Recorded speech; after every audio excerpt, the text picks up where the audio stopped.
You may remember last week, a 3-year-old was walking ahead of his grandpa on an Arizona trail when he was bitten by a rattlesnake.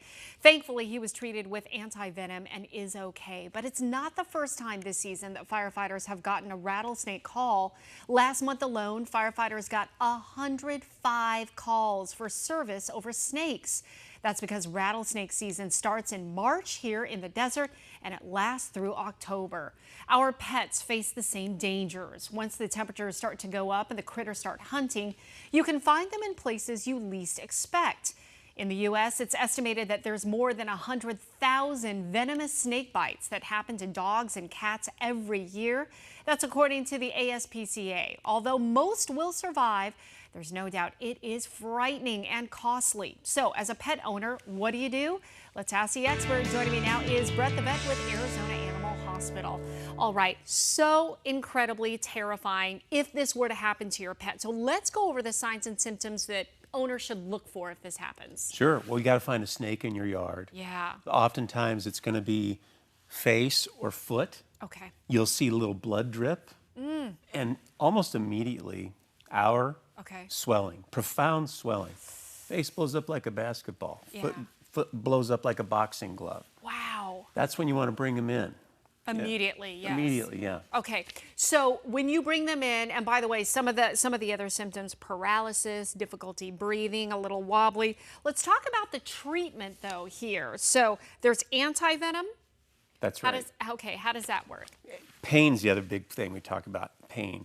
But anti-venom is a anti-venom against the rattlesnake toxin. So we keep it in our hospital on demand for these emergencies. Okay. We thaw it out, give it IV to the dog, and it combines, it attaches to that anti-venom and basically neutralizes it so it can't do more damage. Or spread? Yeah, as it spreads, it causes more severe damage, shock, you know, severe shock, and occasionally death. Okay, but that's very costly, isn't it? We're talking hundreds? And thousands to some extent. Yeah. Some dogs require multiple vials of anti-venom. Okay. We try and limit it to one and hope that that does the job, and it generally does. Okay. But some dogs use 2 or 3 vials, and that can get costly. And I mean, for the most part, though, the pet will survive, right? We're very lucky. I'd say 98% success rate. The ones that are really bad are maybe a smaller animal,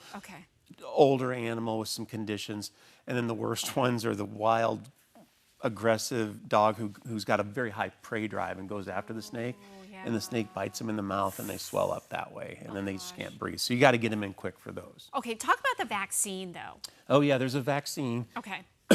Verdict's out, in my opinion. We think it helps. Okay. You don't really know for sure because I guess I've only had one dog I thought responded well, but we don't know if that snake actually gave what's called a dry bite, so you don't really know if the snake gave the venom or not. Yeah. But I use that for dogs that do have that high drive, those high prey drive dogs that chase every bird, lizard, rabbit. Want to attack. Yeah, they want to go get them. So those are the ones I think it's important. Hunting dogs, things like that. So it's not something that you recommend for all dogs then? No, no. I think the most important thing is the snake training. Yes. Very important. All right. And I don't have my demonstration here today, but maybe next time. Okay, yeah, maybe next time. We're not ready for that. No. All right, let's talk about live demo. We don't want snakes in the studio, please. Let's talk about snake-proofing your home. Yes. I mean, it's not 100%, but there are things that homeowners can do. That's right. I think the snake fencing helps a lot, but there's no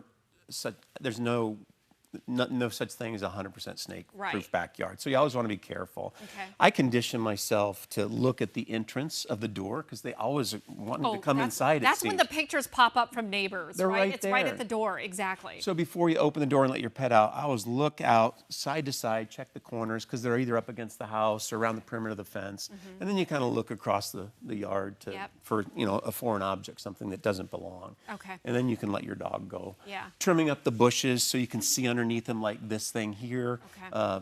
I like patio furniture that you can see under, not so much like this couch where you can't see under. Nothing more terrifying than having a little critter come out between your legs there or out of the cushions. So that's no fun. Ginger's like, oh boy, okay. Check, please. Check, please. No kidding. We're going this way. All right. Going patio furniture shopping. Exactly.